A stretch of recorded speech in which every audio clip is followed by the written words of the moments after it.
Un peu partout, les experts sont aujourd'hui violemment contestés. C'est vrai en matière économique et c'est lié à l'insatisfaction à l'égard de la situation économique et l'impression que les experts se sont aussi trompés, n'ont pas joué le rôle qu'on pouvait attendre d'eux ou se sont mis parfois au service de certains intérêts. C'est vrai aussi en matière scientifique, sur des sujets comme les questions médecine, les questions pharmacie, les questions énergétiques, les OGM, enfin toutes sortes de sujets sur lesquels il y a aujourd'hui une défiance à l'égard des experts. Et la manifestation la plus violente de ça a été un ministre britannique au moment du Brexit, où dans le débat pré-référendum dans lequel la plupart des experts prenaient parti pour le maintien dans l'Union européenne, il a dit ce pays en a assez des experts. Et effectivement, les votes pour la sortie de l'Union européenne sont accompagnés de la manifestation d'une défiance à l'égard de tous ceux qui venaient expliquer que ce n'était pas une bonne idée. Donc les gens ont dit on fait plus confiance à nos voisins, à nos amis, qu'on ne fait confiance aux experts. La défiance envers les experts, c'est quelque chose qu'il faut prendre très au sérieux, parce que ce que ça veut dire, c'est entre la communauté de ceux qui sont avec des avis qui sont divers, bien sûr, mais qui sont dans le domaine de la recherche, dans le domaine de l'enseignement, dans la technocratie aussi, et les citoyens. Il y a aujourd'hui un gouffre qui se creuse, et ça laisse place à des croyances,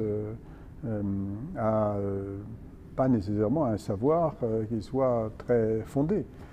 Quand les gens se mettent à penser qu'il vaut mieux croire ce que leurs amis postent sur Facebook plutôt que de croire ce que disent les journaux ou de croire ce que disent les experts universitaires, là c'est un peu la démocratie de la rumeur qui se met en place. Et ça c'est dangereux. Donc je pense que d'abord il faut beaucoup d'honnêteté de la part des experts. Il faut qu'ils balayent devant leur porte.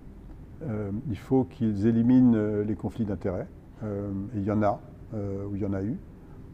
Donc c'est très important que les experts soient irréprochables. Deuxièmement, il ne faut pas que les experts se présentent en disant nous avons un consensus entre nous. Il faut qu'ils restituent les débats qu'ils ont entre eux, même si c'est plus difficile parfois, mais il faut que les citoyens voient quels sont les débats et de manière très transparente les débats qu'il y a entre les experts. Et puis troisièmement, il faut que les experts comprennent pourquoi, dans un certain nombre de cas, ce qu'ils disent n'est pas entendu. Et ce qu'ils disent n'est pas entendu souvent parce qu'ils raisonnent de manière trop agrégée. Donc ils vont dire, pour reprendre l'exemple du Brexit, ils vont dire l'immigration des Polonais au Royaume-Uni, ça a été bon pour l'économie britannique. C'est indubitable que ça a été bon pour l'économie britannique, mais ça ne veut pas dire que ça a été bon pour tous les citoyens britanniques. Et donc quand des gens qui ont l'impression que chez eux, ça s'est traduit par une augmentation du prix du logement, des écoles surchargées, des salaires, plus de concurrence sur le marché du travail, quand on leur dit c'est bon pour l'économie britannique, ça les met en rage inévitablement, parce que ça veut dire simplement pour eux qu'on n'est pas attentif à leur propre situation. Et donc il faut être beaucoup plus fin dans l'analyse et il faut porter beaucoup plus d'attention aux enjeux de distribution, de répartition, de distribution du revenu, des effets locaux, et pas se contenter de généralités qui souvent sont trop abstraites. Même si elles sont vraies, elles sont trop abstraites et donc elles n'emportent pas la conviction.